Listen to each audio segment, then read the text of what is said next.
The story we want to bring to you today is about a very special South Korean police officer, but not in a positive sense. He wasn't a hero who brought peace to society. Instead, he was like a demon in the human world.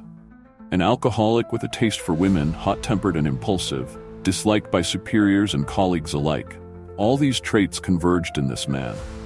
In the end, this demon used weapons to carry out a brutal massacre, taking the lives of over 60 innocent people within 8 hours, all because of a fly. This massacre is one of the most horrific mass killings in South Korean history. It became famous not only domestically, but also gained widespread attention worldwide due to its terrifying nature and the extremely high number of casualties. Uryong County, located in southern South Korea, is a county in the center of Gyeongsangnam-do Province. This place has beautiful natural scenery and abundant water resources. To the east is the Nakdong River, to the south is the Nam River, and the soil is fertile, very suitable for agricultural development. The villagers had always lived a simple and peaceful countryside life, until one day, suddenly, a fly appeared that broke the camel's back, causing this place and neighboring villages to endure tremendous pain and loss. The simple peace was shattered, replaced by extreme fear and suffering. On your screen now is the image of Woo Bum-kon. He was born in February 1955 in Chungdong, Dong District, Busan, South Korea. Woo's family consisted of 6 people, parents and 4 siblings, with Woo being the 3rd child. Although they had many children, the family had enough food and clothing, and their daily life was quite good. This was all thanks to Woo's father's efforts, who was a diligent and exemplary police officer. His monthly income from this job could support the entire family. Woo Bum-kon was an obedient and gentle child when young. He always respected and admired his father, whom he considered his ideal role model. The image of his father in police uniform looked very dignified, and moreover, he could use guns to chase criminals. With pride in his father, Woo often boasted to his friends that when he grew up, he wanted to become a police officer like his father to serve and protect the country. However, when he reached high school, perhaps due to rebellious teenage years, Woo began to neglect his studies, spending his days just eating and sleeping. Soon after, he even started skipping school to hang out with friends. Gradually, he became accustomed to an unrestrained lifestyle without boundaries, and his personality consequently became more violent. Woo frequently got into fights with others everywhere, from school to public places. Sometimes he would even use glass to harm himself, an action that perhaps stemmed from psychological disorders, feelings of dissatisfaction, or wanting to attract others' attention. When Woo was in 12th grade, his father passed away from colorectal cancer. This loss was a major psychological shock for the young man, because his father was not only the main pillar of the family, but also the ideal role model he had always admired and wanted to follow. His father's death made Woo become depressed and further neglect his studies. He sank deeper into an undisciplined lifestyle. As a result, Woo's graduation exam scores were very poor, ranking 3rd from the bottom out of 65 students. After graduation, Woo joined military service and served in the South Korean Marine Corps, one of the most elite and disciplined forces. In this military environment, he demonstrated his excellent shooting talent, even earning the nickname Marksman from his fellow soldiers for his accurate and superior shooting ability. Perhaps this was somewhat related to Woo's childhood dream. He had always wanted to become a police officer like his father.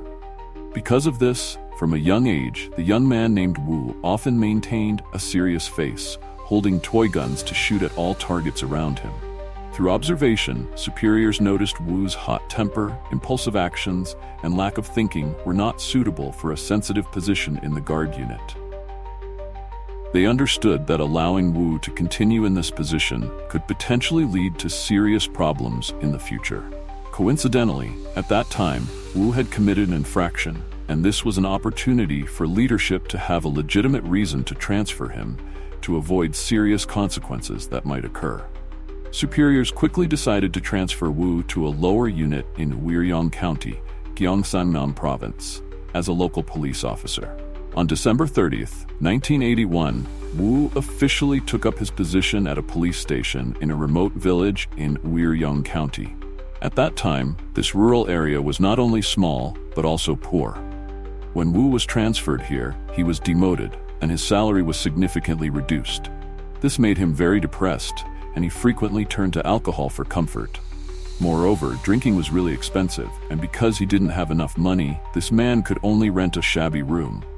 During his time here, Woo met and became acquainted with a beautiful woman living in the next room. This woman's name was Chun Sun-nam, a local resident who was still single. Frequent meetings and similar living conditions caused them to quickly become a couple in love. In March 1982, Chun took Woo to meet her parents. Although Woo had a tall, handsome appearance, he was extremely hot-tempered and addicted to alcohol. Everyone in the village knew him by the nickname Mad Tiger. Therefore, Chun's parents did not approve of their relationship. They even advised their daughter to quickly break up with him. But when love is in its passionate phase, who would listen to advice from others? Chun completely knew everything, but she maintained an attitude of not listening, not wanting to listen, firmly determined to live with Woo because they had already discussed marriage, so there was nothing to be hesitant about. Woo moved in to live at his girlfriend's house. However, whenever marriage was mentioned, this man began to feel worried because he had no money. All his salary went into buying alcohol. At this point, he didn't have a penny in his pocket, really had no courage to think about marriage. Finally, to hide the truth about his financial situation, this man lied that the station was in a period of salary and bonus cuts, so he didn't have enough money to buy a house or car. Not having money and having to lie continuously made Woo always live in inferiority and feel looked down upon. Therefore, he had more reason to turn to alcohol. His temper also became increasingly hot-tempered and harder to control. On April 26, 1982, because he had to work the night shift, Woo had lunch early and went to sleep. Right at that moment, a fly suddenly appeared from somewhere and landed on his chest. His girlfriend, seeing this, swatted at the fly. This woke the man from his drowsy sleep. Woo's hot temper flared up immediately. He ignored his girlfriend's explanations about helping him chase away the fly, because deep down, he clearly wanted to find an excuse to hit someone. His girlfriend, seeing this, was also very angry and argued back loudly. Thus, they began to have a major conflict. That afternoon, Woo went out to work, but because he was still angry, he decided to change direction and go drinking. Around 7 p.m., after finishing drinking, Woo returned home in a drunken state. Although he had drunk his fill of alcohol, the anger in his heart still couldn't be soothed. He began destroying things in the house, venting his anger on everything around him.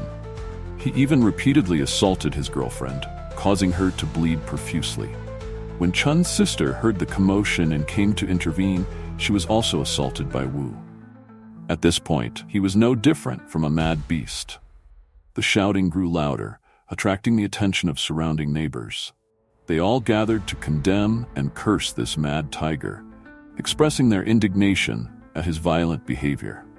When realizing more and more people were coming to watch, Woo, feeling too ashamed, hurriedly returned to the police station to work.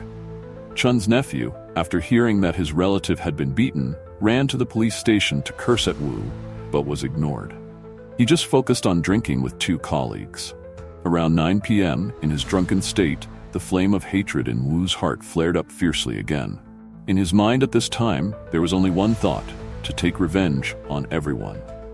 Then, he secretly stole the key to the weapons storage, taking 2 Browning M2 rifles along with 180 rounds of ammunition and 7 grenades, ready for his brutal revenge plan. The 2 colleagues working the same night shift tried to stop him, but 2 sudden shots from Woo made them run away. He even cut all the telephone lines at the police station to prevent others from reporting outside. After finishing everything, Woo carried his guns toward his village. On the way, he encountered a 26-year-old stranger. Without any hesitation, 1 direct shot to the person caused the victim to die on the spot. After that, he walked toward the vegetable market in the village and saw 3 people standing buying vegetables. He aimed straight at them and pulled the trigger. All 3 people died without even knowing what was happening. Continuing his journey, the demon burst into the telecommunications station. At that time, most calls were made here, Inside were 3 employees working. Woo directly shot at the 3 unfortunate victims. This action caused disruption in communication with the outside village, making it increasingly difficult to call for help. Next, he went to a restaurant he frequently visited and threw a grenade inside. This explosion caused people to lose their lives. After attacking the restaurant, Woo returned to his residence. Just about 2 hours ago, the villagers had all cursed and condemned him. Therefore, this butcher decided to carry out a massacre right here. He frantically threw grenades in all directions. The number of dead and wounded was countless. Among them was his girlfriend, Chun. She was seriously injured in the attack and died shortly after. About an hour after seeing his village almost completely destroyed, Woo didn't stop but continued toward the neighboring village. Hatred and bloodlust made him determined to expand the massacre. At 10:30 p.m., Woo killed 4 more people in a grocery store. After that, he broke into a hair salon and ended the owner's life. The grand manhunt began again. A total of 18 people fell under the gun of this mad tiger. At 10:50 p.m., Woo encountered a family gathering to hold a memorial service. He approached, knocked on the door, and said he was a police officer who wanted to come in to light incense to express condolences for the deceased. The homeowner opened the door, saw the uniform on him, and politely invited him in to eat with the family. Unexpectedly, after eating and drinking his fill, Woo pulled out his gun and began firing. In just a moment, all family members present there lay down in a sea of blood. Woo thought that being a police officer was really useful. People almost always trust the police.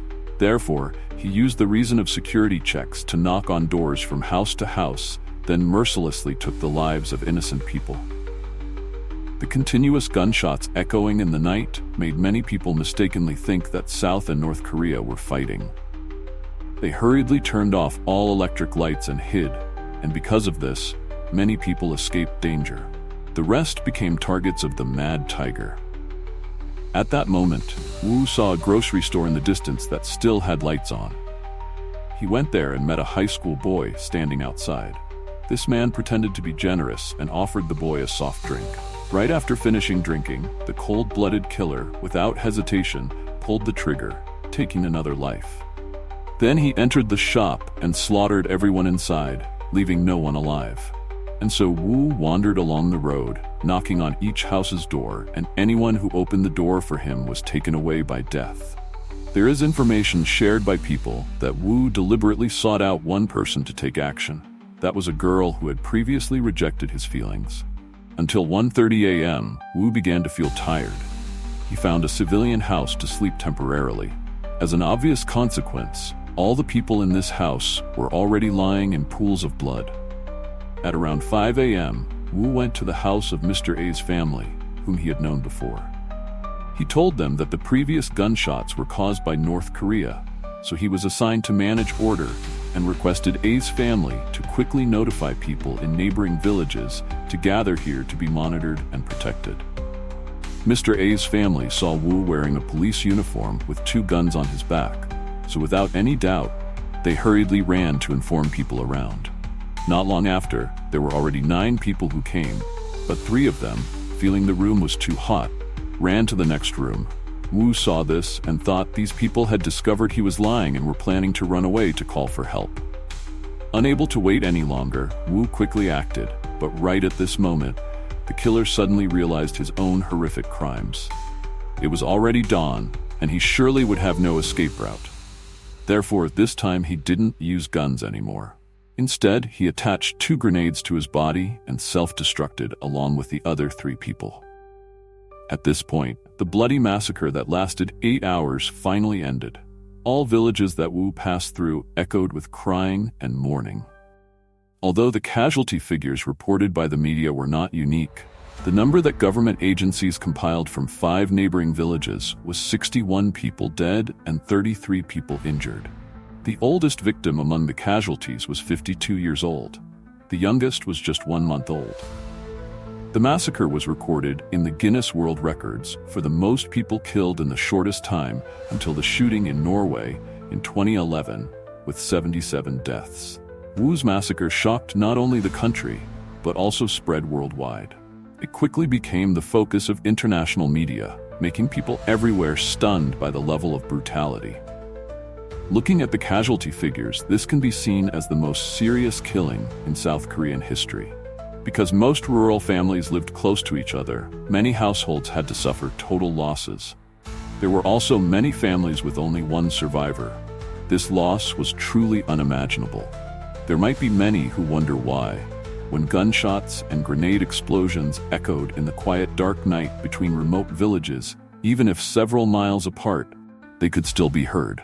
So why didn't other police officers come to stop the perpetrator? Moreover, hadn't the two staff members on duty at the weapons storage seen Woo take guns and grenades outside? So for what reason didn't they notify other colleagues to prevent this horrific case? In reality, on that day no one was on duty at the police station, because the rural station was very small and had very few cases to handle. So the two police officers on duty had both gone to play at hot springs and then gathered to drink alcohol. When they returned at 10:30, they only then discovered that Woo had stolen guns and grenades from the weapons storage to carry out the bloody massacre. Their first reaction was to feel lucky that they hadn't been present at the scene. After that, instead of going to check the village situation, these two police officers chose to hide. The police station in the village had only a few people in total, so this could explain the lack of manpower to handle large emergencies. However, the fact that even the Woo County Police didn't care was another alarming issue. On the night of the incident, after the Woo County Police received the report, the director and security chief gathered a force of 30 officers carrying weapons to the scene. The time they arrived was around 12 midnight, while Woo had started attacking at 9 p.m., so he had 3 hours to commit crimes. Initially, the 30-person police team felt very confident with their overwhelming numbers and believed they could easily capture the perpetrator. However, when they learned it was the Mad Tiger, a super marksman, combined with the fact that he was carrying grenades, this made the officers present feel afraid. No one dared to enter the village. Instead of carrying out their duty to protect the people, they all chose to avoid danger by retreating to beside a stone bridge outside the village to prepare tactics and wait for their prey. These officers, wearing uniforms with the purpose of protecting the country and people, actually left Woo to rampage inside the village. One wonders what thoughts they had in their minds when they heard hundreds of gunshots ringing through the sky. Another puzzling thing is that inside the village, there were warning bells and loudspeakers equipped. However, the police did not activate danger warnings, nor use speakers to signal the people. Additionally, some local people had tried to climb mountains and hills, fortunately escaping the dangerous situation at 2 a.m. and ran to the police station to report. However, the officer on duty, when hearing that Woo was carrying weapons and conducting a large manhunt, immediately refused with the reason that it was too late at night and they couldn't catch the perpetrator. Until around 4 a.m., the military forces hurriedly arrived. When they found Woo, he had already self-destructed with grenades because he was afraid of paying for his crimes. Ironically, for such a large massacre, the official reports only focused on the number of casualties and material damages. There was no information mentioning the weaknesses and mistakes in the police force's response. Everything was kept hidden until several months later, when the truth was exposed to light. The South Korean people were extremely frustrated and angry about these irresponsible actions before. Because the police are supposed to be the vanguard protecting people's safety, yet in this incident, they not only willfully neglected their work, but when problems occurred, they were afraid and ran away. And only when the incident ended did the police stand up to clean up the aftermath. This event shook public confidence in the police system as well as government agencies, causing a strong wave of protests. To quell the people's anger, then South Korean President Chun Doo-hwan personally visited the victims' families. High-ranking officials, including the Minister of Interior and the police commissioner, resigned. The Woo County Police Chief and 4 police officers were held accountable. However, not long after, the punishment for the county police chief was withdrawn, causing more frustration and disappointment among the people. Additionally, the South Korean government also spent money to rebuild the village. They had people repair roads, build houses for residents, and also provided large compensation payments to the affected families.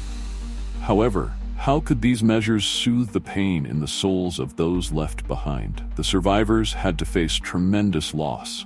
They lost their relatives and friends, as well as felt a loss of safety and peace in their daily lives. Moreover, due to prolonged trauma and fear, many residents decided to leave the area. They didn't want to live in the nightmare that had occurred. Because Woo committed suicide right after committing the crimes, no one knows what his real motive was. However, based on information provided by his girlfriend before she died, the cause might have been the fly that led to their conflict and then led to a series of tragic events afterward. However, criminal psychology experts say it cannot be simply blamed on a fly. We can see Woo's hot-tempered and extreme personality right from when he was in high school. After being discharged from the military, this man still maintained the habit of excessive drinking, and each time, his mood would become worse. Everything gradually accumulated until he became a mad tiger. Being demoted and having to stay at his girlfriend's house were also factors that made Woo become extremely insecure. Additionally, working at the police station had given him the opportunity to access dangerous weapons. More precisely, Woo was a time bomb counting down. We absolutely don't know when it would explode. So even if it wasn't this fly, it could have been a mosquito or some rat, or even just a gloomy day could have ignited everything. Actually, there was another cause that cannot be ignored. That was the corruption problem in the South Korean government. Police recruitment was very loose and unprofessional. Although Woo had superb shooting talent, he was very quick to anger, an alcoholic, and had negative issues, all of which were incompatible with the position of a police officer. Unfortunately, the South Korean police management apparatus at that time was too weak and overlooked these extremely important issues.